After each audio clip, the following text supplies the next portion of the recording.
Jemaat sekalian yang dikasihi oleh Tuhan, jumpa kembali dalam agenda Resapi, renungan singkat pemelihara iman. Bacaan kita hari ini terdapat di dalam Yeremia pasalnya yang ke-20, ayat 7 sampai dengan ayatnya yang ke-13, yang merupakan bagian dari sebuah perikop yang oleh LAI diberi judul Keluh Kesah Yeremia akibat tekanan jabatannya. Dan saat ini saya hanya akan membacakan ayatnya yang ke-9. Demikian. Tetapi apabila aku berpikir, aku tidak mau mengingat dia, dan tidak mau mengucapkan firman lagi demi namanya, maka dalam hatiku ada sesuatu yang seperti api yang menyala-nyala, terkurung dalam tulang-tulangku. Aku berlelah-lelah untuk menahannya, tetapi aku tidak sanggup. Jemaat sekalian yang dikasihi Tuhan, dalam sebuah istilah pelayaran ada yang namanya Plimsoll-Mark, yaitu sebuah tanda pada lambung kapal untuk membatasi derap maksimum sebuah kapal demi keamanan dan keselamatan pada saat kapal ini akan berlayar. Sesuai dengan perairan atau daerah mana, sesuai dengan iklim mana, kapal ini akan berlayar. Nah, Bapak Ibu dan Saudara sekalian yang dikasihi Tuhan, dengan Plimsoll-Mark ini, kita akan bisa melihat ada batas maksimum bahwa kapal ini mampu mengangkat beban, kapal ini mampu membawa sebuah beban. Bahkan ia bisa menempuh pelayaran yang panjang. Dan ia akan bisa menempuh pelayaran itu dengan aman sampai kepada tujuan. Kalau saja garis Plimsoll ini kemudian lebih rendah daripada ketentuan, maka bisa dipastikan bahwa kapal ini akan berada dalam situasi yang tidak aman.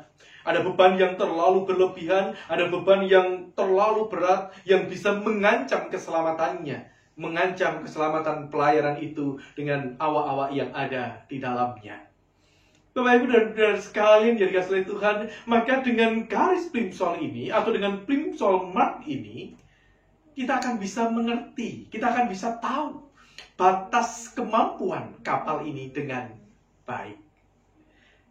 Jemaat sekalian yang dikasihi Tuhan, kalau kapal saja memiliki sebuah ambang batas kemampuannya, ia memiliki sebuah batas maksimum kekuatannya untuk bisa berlayar dengan baik. Demikian pula sebenarnya manusia. Setiap kita pun juga memiliki ambang batas kemampuan kita. Ada situasi dan keadaan yang membuat kita kemudian berada di dalam situasi yang kritis. Situasi inilah yang sebenarnya juga sedang dialami oleh Yeremia. Ia meratap karena bangsanya yang jauh daripada Tuhan. Ia meratap, ia sangat bersedih karena bangsanya yang akan menghadapi penghukuman yang daripada Tuhan. Ia menyerukan nubuat-nubuat, tetapi nubuat tentang kehancuran bangsanya. Ini sesuatu yang berat. Ini sebuah beban yang tidak mudah yang harus ia tanggung. Betapapun ia akan menyuarakan sebuah pesan Tuhan. Situasi yang lebih berat lagi adalah karena tugas kenabiannya itu, maka ia harus menyampaikan sebuah teguran-teguran. Ia harus menyampaikan sebuah nubuat-nubuat yang tidak gampang itu. Yang akhirnya membuat dirinya harus diasingkan, membuat dirinya harus dipasung. Bahkan perikop ini itu berangkat dari sebuah situasi di mana Yeremia dipasung, bahkan ia kemudian juga dipasung di pintu gerbang Benyamin yang ada di atas rumah Tuhan. Bahkan pada satu kesempatan yang lain lagi, Yeremia juga harus direndam dimasukkan dalam sebuah penghukuman yang lain. Bapak Ibu dan Saudara sekalian yang dikasihi Tuhan, dalam situasi yang berat ini, tentu Yeremia berada di dalam ambang batas kemampuannya. Ia berada di dalam ambang batas kekuatannya. Sampai ia berada pada sebuah pemikiran. Dia katakan di dalam ayatnya yang ke-9 lagi, aku tidak mau mengingat dia. Aku tidak mau mengucapkan firman lagi demi namanya. Dalam situasi yang kritis itu tadi, kemudian Yeremia pun sempat tergoda untuk mengatakan bahwa aku tidak mau lagi mengingat-ingat Tuhan. Aku tidak mau lagi mengingat apa yang menjadi firman Tuhan, apa yang menjadi ketetapan-ketetapan Tuhan.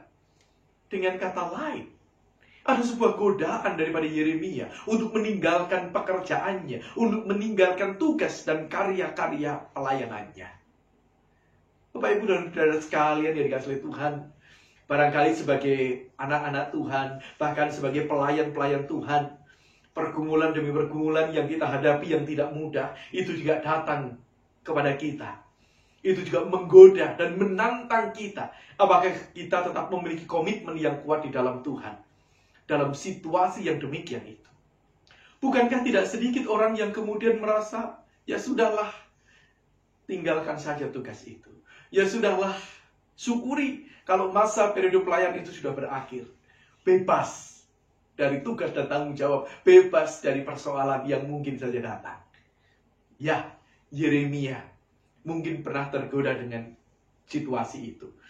Setiap kita bahkan mungkin juga sedang tergoda dengan situasi itu.